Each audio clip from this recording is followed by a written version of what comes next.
En Belgique, la question d'organisation du sport reste ouverte à nos jours et le modèle actuel de celle-ci pourrait être mieux défini. Pour répondre à cette question, l'UPM propose une série de propositions d'idées.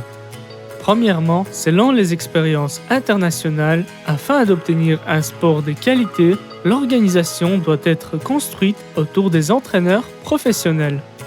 L'entraîneur doit avoir un rôle important au niveau de la santé, de l'éducation et du développement des enfants. Les entraîneurs doivent donc être qualifiés et motivés, ce qui leur permettront de fournir un travail de qualité.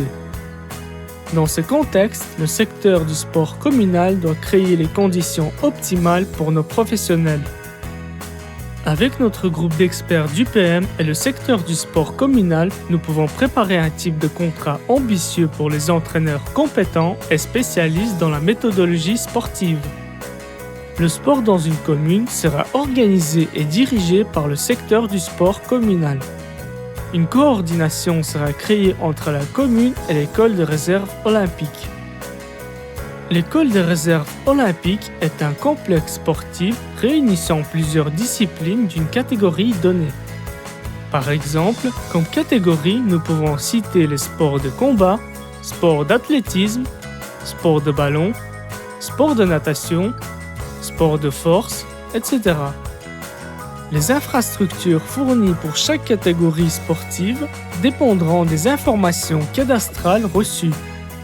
Par exemple, nous pouvons sélectionner un complexe sportif pour la catégorie sport de combat. Dans celui-ci, nous allons délimiter l'espace requis pour chaque discipline. Sur un espace de 40 mètres de longueur et de 20 mètres de largeur, nous pouvons organiser des entraînements pour 4 à 5 disciplines olympiques. Grâce à cette organisation, on peut atteindre une ambiance de travail collective et professionnelle. Dans cette école, tous les entraîneurs seront en collaboration. Ils peuvent organiser ensemble des préparations physiques, des échauffements, des explications théoriques, etc. Suite au travail collectif, chaque enfant pourra être guidé vers une discipline dans laquelle il sera jugé de talent potentiel par un professionnel. Le travail fourni au sein du complexe pourra être optimal en adaptant les rythmes scolaires que nous proposons.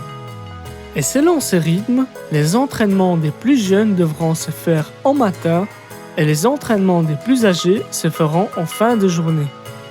D'autre part, des fourches d'horaires seront mises à disposition pour les bénéficiaires d'aide sociale et les citoyens de la commune.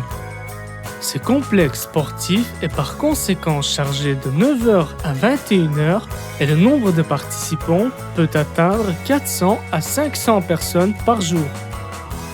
L'objectif au sein du complexe est de créer une ambiance du travail professionnel en vue d'obtenir des résultats positifs autant sportifs qu'éducatifs.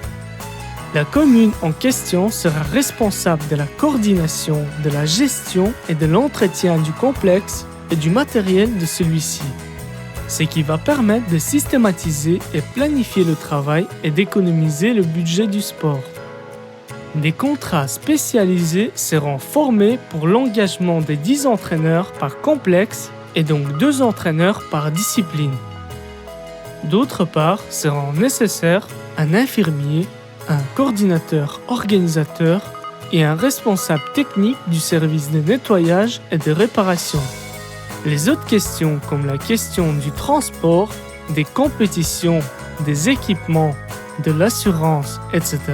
seront prises en compte par le secteur du sport dans la commune.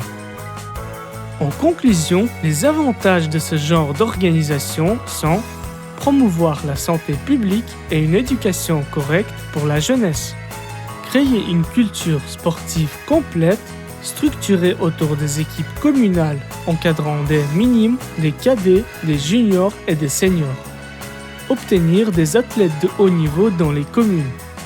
Et donc, l'école de réserve olympique est un modèle optimal d'organisation du sport du point de vue de l'accessibilité, de la rationalité et de la productivité.